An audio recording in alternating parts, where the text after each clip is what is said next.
Living positively, living positive, living positively, living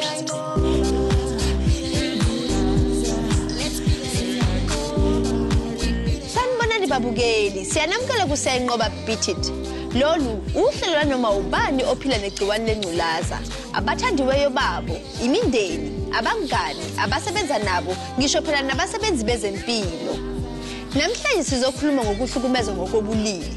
I-insert yethu elandelayo nayo futhi eyaseMpumalanga Koloni. Make sibuke.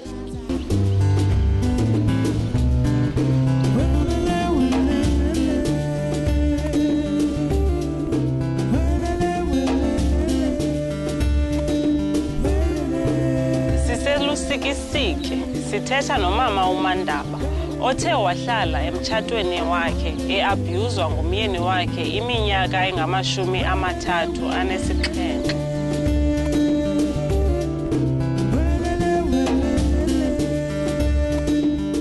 Ndakaba ndazenzaziwa phela lokukhala ngo-12 ndim.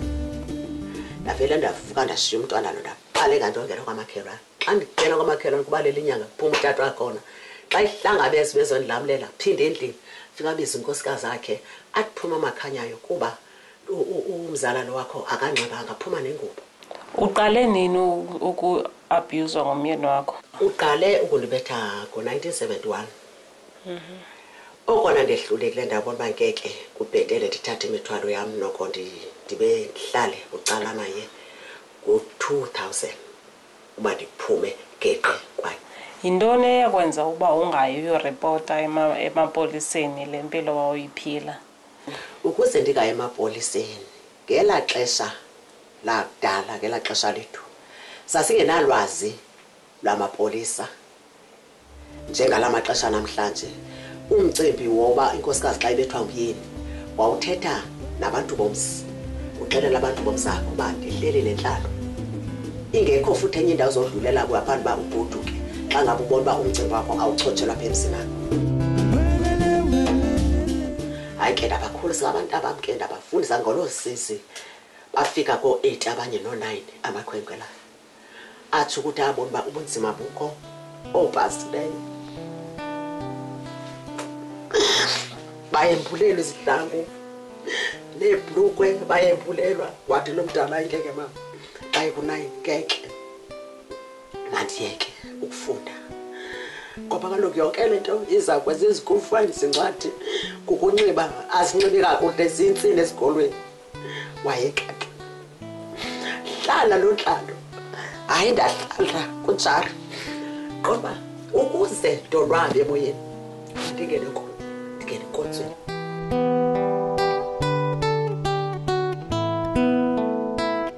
Ungabacebisa kanjani abanye oomama abahleli emizini yabo kodwa bayahlukunyezwa ngabayeni babo? Oomama abahleli inhlalo ebuhlungu kubayeni babo ndibacebisa uba mna okona kuhlala kubhetele kakhulu ukuzimela, udede umshiye uzimele uhlale nabantwana bakho, wakhe zame wakhe umzi uhlale nabantwana bakho uzofumana ukonwaba.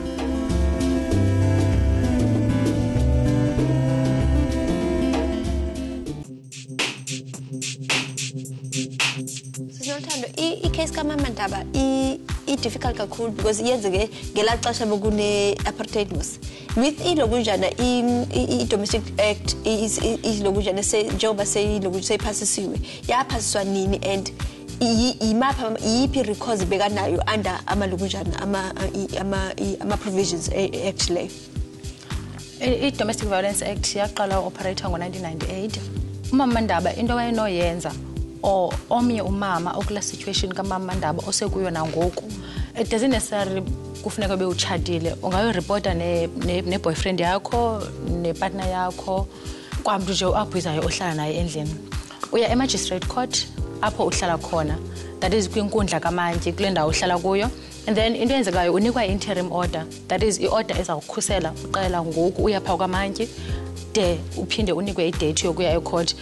normally bayi 2 weeks apho kuye kubekwe ba ipartner yakho kanye umyeni wakho angaphinde akubethe okokubana ubethile uye ufonela amapolisa uveze i-protection order yakho then azobanjwa ngokukhawuleza and then uye unikwe i-date yoba uphinde uye ecourt whereby nizawunikwa i-final protection order. Ukuhlukunyezwa kwabesifazane kubhebhethekisa ingculaza kuyenzeka ngoba abesilisa abanandaba. Esikhathini esiningi abesifazane ababika ukudlwengula nokuhlukunyezwa ngoba besaba ukuthi ngeke basaluthola usizo lwemali. Kuyoze kube yilapho abantu bonke bebambisana basizana nabesifazane futhi befuna umnyakazo emaphoyiseni. Yilapho izinto ziyoshintsha khona. Zivikele, uvikele nabanye. Protect yourself, protect others. Size sibonane ngeviki elizayo. Nisale kahle emakhaya. Bye.